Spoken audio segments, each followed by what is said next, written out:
खमा गणिसा, आज हम एलडीसी 2026 जिसका कल नोटिफिकेशन आ गया 10,644 पोस्ट जो उसके अंदर है, तो आज हम बीबीडी कॉन्सेप्ट के बारे में बात करेंगे।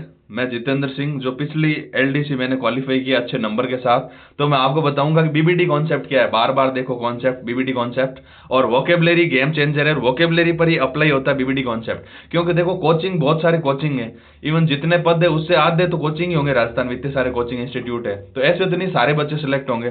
जो स्मार्ट स्ट्रेटजी अपनाएगा उसी का सिलेक्शन फाइनल होगा। तो इस वीडियो में हम चर्चा करेंगे बीबीडी कॉन्सेप्ट के बारे में। साथ ही अब की बार जो है एलडीसी की भर्ती कुछ अलग तरीके से आई है।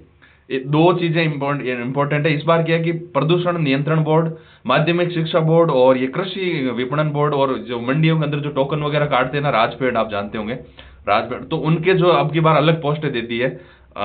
हर बार की तरह मर्ज पोस्टें नहीं है। इसके अलावा इसी वीडियो में हम डिस्कस करेंगे बीबीडी कॉन्सेप्ट, और ये बीबीडी कॉन्सेप्ट लगता है वोकेबलरी पर बिल्कुल। हालांकि कई और भी चीजें होती है जिन पर आप बीबीडी लगा सकते हो। तो चलो वीडियो के स्टार्ट करते हैं बीबीडी कॉन्सेप्ट के साथ ही इंग्लिश वोकेबलरी को कैसे कवर करें और बीबीडी कॉन्सेप्ट से आपको सिलेक्शन कैसे मिलेगा। एक लास्ट में हम डिस्कस करेंगे इस वीडियो में सिलेबस पर डॉट कॉन्सेप्ट क्या होता है। होता क्या है कि सिलेबस इतना विशाल है कि आपको पता ही नहीं चलता कि आपने 5 दिन पहले क्या पढ़ा था, अब आगे क्या पढ़ोगे। कोई कोई टॉपिक आप 7-7, 8-8 बार पढ़ देते हो, जबकि कुछ टॉपिक बिल्कुल भी टच नहीं हो पाता है। तो इसके लिए एक डॉट कॉन्सेप्ट बताऊंगा मैं आपको, जिससे आप सिलेबस आपके ध्यान में रहेगा। लेखा जोखा कैसे रखे, बोलते हैं ना कि सिलेबस की ऑडिटिंग कैसे रखें, तो उसके बारे में लेखा जोखा कॉन्सेप्ट यानी डॉट कॉन्सेप्ट के बारे में चर्चा करेंगे। तो चलो 1 बाय 1 स्टार्ट करते हैं। पहली बात तो ये कि इस बार राजस्थान के अंदर शुक्रवारों की 10,644 पद आए हैं। इसके लिए स्ट्रेटजी और बुक लिस्ट वगैरह की चर्चा मैं इससे पहले एक वीडियो में कर चुका हूं, इसलिए इसमें वो न होकर मैं आपको स्ट्रेटजी बताऊंगा, यानी बीबीडी कॉन्सेप्ट के बारे में बताऊंगा, और सिलेबस का लेखा जोखा कैसे रखना उसके बारे में बताऊंगा। सबसे पहली बात ये मैंने बताई थी कि इस बार जो है पोस्ट है जो है कृषि विपणन मंडी बोर्ड और ये राजस्थान राज्य कृषि विपणन बोर्ड मंडी की सीटें अलग अलग आई है अब की बार, जो कि हमेशा जनरली नहीं आती है। अब की बार नॉन टीएसपी की पोस्ट है जो है वो टीएसपी की तुलना कंपेरेटिव रेशियो में अच्छी खासी है, तो आप अच्छे से तैयारी करें, अच्छी पोस्ट है। बीबीडी बार बार देखो कॉन्सेप्ट क्या है। देखो इसका हिस्टोरिकल इंपॉर्टेंस तो जिस तरह से कि सितंबर 2016 के अंदर एक मूवी आई थी बीबीडी, बार बार देखो। कौन सी मूवी आई थी? बार बार देखो। उसके अंदर बार बार देखने का मतलब कुछ अलग था, लेकिन यहाँ पर बार बार देखने का मतलब अलग है, लेकिन दोनों का जो है भावार्थ जो है कहीं ना कहीं सेम है। कैसे?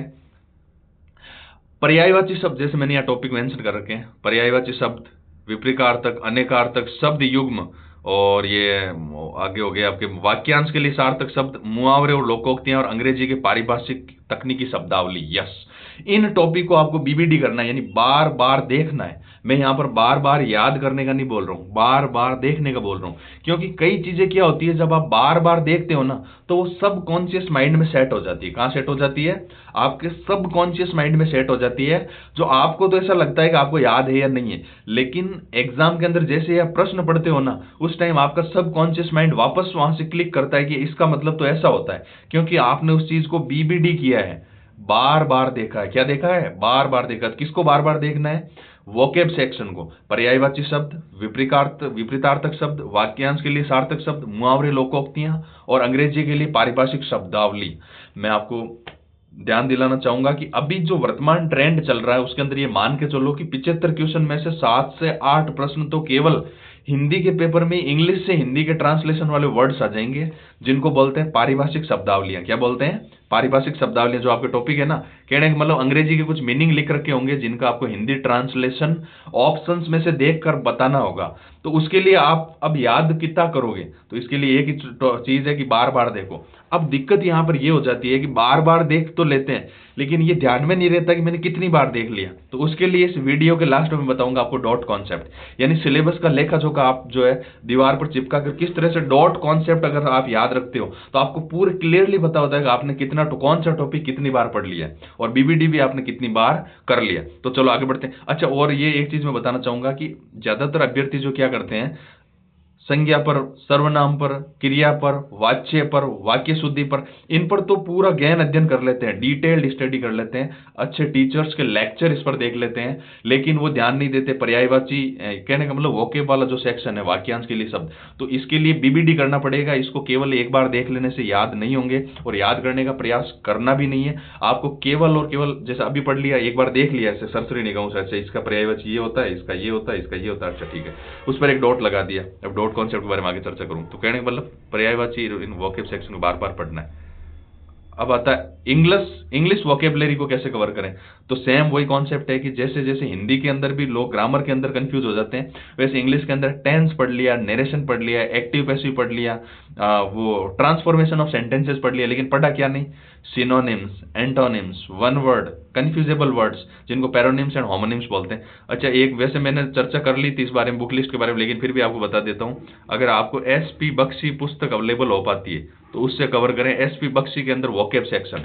और ग्रामर के लिए मैं रवि मौर्य उत्कर्ष फ्री यूट्यूब वीडियो सजेस्ट कर चुका हूं ऑलरेडी, कि उत्कर्ष क्लासेस के यूट्यूब चैनल पर फ्री 100+ लेक्चर्स है रवि मौर्य सर के, उनको आप देख सकते हैं इंग्लिश ग्रामर के लिए। लेकिन मैं यहाँ पर ये जो वो उसके लिए मैंने अलग से वीडियो बना रखा है एक, इस वीडियो के अंदर बता रहा हूँ आपको वोकेब के ऊपर ज्यादा ध्यान देना, synonym, antonym, one word, confusable words, और ये देखो ये glossary of official technical terms in Hindi, यानी पारिभाषिक शब्दावली वाला जैसे ही कुछ टॉपिक है। तो इनको BBD करना, बार बार देखना, एक बार देखना फिर डॉट लगा देना। अब मैं डॉट कॉन्सेप्ट पे आऊंगा जल्दी। यस, ये सिलेबस का लेखा जोखा रखने का जो कॉन्सेप्ट है वो dot concept. Sir dot concept क्या, आप जल्दी से बता दीजिए।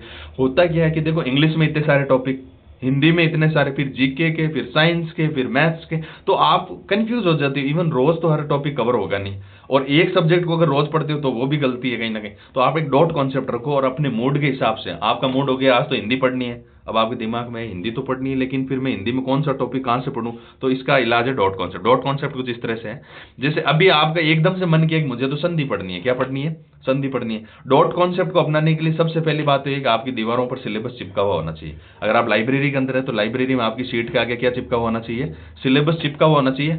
अभी आपका मूड हुआ एकदम से मुझे तो संधि पढ़ना है, अभी भले ही मैं इंग्लिश पढ़ रहा था अभी, लेकिन मुझे अभी क्या पढ़ना है, संधि पढ़ना है। तो आपने संधि और संधि विच्छेद पढ़ा, और आपकी दीवार पर जो सिलेबस चिपका हुआ था, जैसे मैं इसको जूम कर देता हूं, एक मिनट देखो, आपने क्या पढ़ा, संधि पढ़ लिया, और आपकी दीवार पर जो सिलेबस चिपका तो उसमें संधि और संधि विच्छेद के आगे एक डॉट लगा दिया, क्या लगा दिया, डॉट लगा दिया, गोला बना दिया छोटा सा। इसका मतलब आपने पढ़ लिया एक बार, राइट, ठीक है। उसके बाद में आपका जैसे इंग्लिश में कोई टॉपिक पढ़ने का मन हुआ, उस इंग्लिश को टॉपिक को पढ़ा, जो दीवार पर जो सिलेबस चिपका रहा था उसके आगे एक हल्का सा डॉट बना दिया, मैंने एक बार पढ़ लिया। वापस कुछ दिन बाद आपका वापस दोबारा से संधि पढ़ने का मन हो गया, आपने वापस संधि पढ़ा और उसके आगे एक और डॉट लगा दिया। अब आपका तीसरी बार संधि पढ़ने का मन इजीली नहीं होगा, क्योंकि आपके सामने दीवार के ऊपर लेखा जोखा रहेगा पूरे सिलेबस का। क्योंकि आपको लगेगा कि संधि के ऊपर तो डॉट डॉट लगे, इसका मतलब मैं 2 बार पढ़ चुका हूं, लेकिन प्रत्येक के ऊपर तो एक भी डॉट नहीं लगा हुआ, इसका मतलब मैं नहीं पढ़ा हूं इसको। तो अब की बार प्रत्येक को पढ़ा और इसके आगे डॉट लगा दिया, राइट। तो इससे आपका लेखा जोखा हुआ कि नहीं, ऑडिटिंग हो गई ना, आपने क्या पढ़ा पूरा। कैसे, जैसे मान लो कोई टॉपिक आपने 6 बार पढ़ दिया तो उसके आगे 6 डॉट लगे हुए, क्योंकि आपने डॉट कॉन्सेप्ट अपनाया। तो अब आपको खुद को अपने आप ही एनालिसिस हो जाएगा, कुछ कुछ टॉपिक के आगे तो 2 डॉट ही नहीं लग रखे, और कुछ कुछ के आगे 6 डॉट लग गए।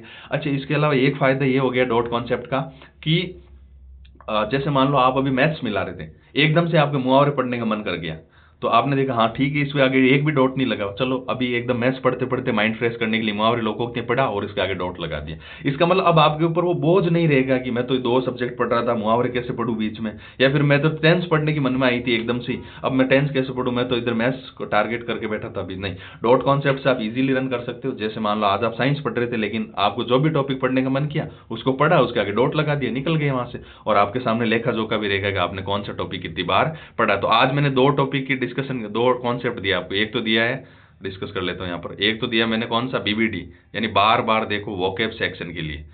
अगर वोकेब सेक्शन को आप बार बार नहीं देखते हो, पर्यायवाची, विलोम शब्द, एंटोनिम, सिनोनिम, वन वर्ड, वो बोलते पारिभाषिक शब्दावली, इनको अगर आप बार बार देखते हो तो ये चीजें आपके सबकॉन्शियस माइंड में सेट हो जाती है, और जब एग्जाम के अंदर पेपर होता है तो वो चीजें अपने आप ही ऑटोमेटिक बाहर निकल कर आती है, और आपका जो है आंसर करेक्ट जाता है। क्या जाता है, करेक्ट जाता है। वो कोई हवा में नहीं जाता करेक्ट, क्योंकि आपने चीजों को बार बार देख रखा, BBD कॉन्सेप्ट को अप्लाई किया किस पर, वोकेब सेक्शन पर। हिंदी और इंग्लिश ग्रामर तो पढ़नी है, सभी पढ़ते हैं, लेकिन आपको पर्यायवाची और इन वोकेब वाले सेक्शन के लिए कॉन्सेप्ट अपनाना, BBD बार बार देखो। इसके अलावा इस वीडियो में हमने डिस्कस किया था डॉट कॉन्सेप्ट। कौन सा कॉन्सेप्ट, DC, BBD और DC डॉट कॉन्सेप्ट, यानी दीवारों के ऊपर सिलेबस चिपका कर रखना LDC का पूरा, और जो टॉपिक आपको पढ़ने का मन करे उसके बेफिक्र होकर पढ़िए, और उसके आगे एक डॉट लगा दीजिए कि मैंने ये टॉपिक कर लिया था।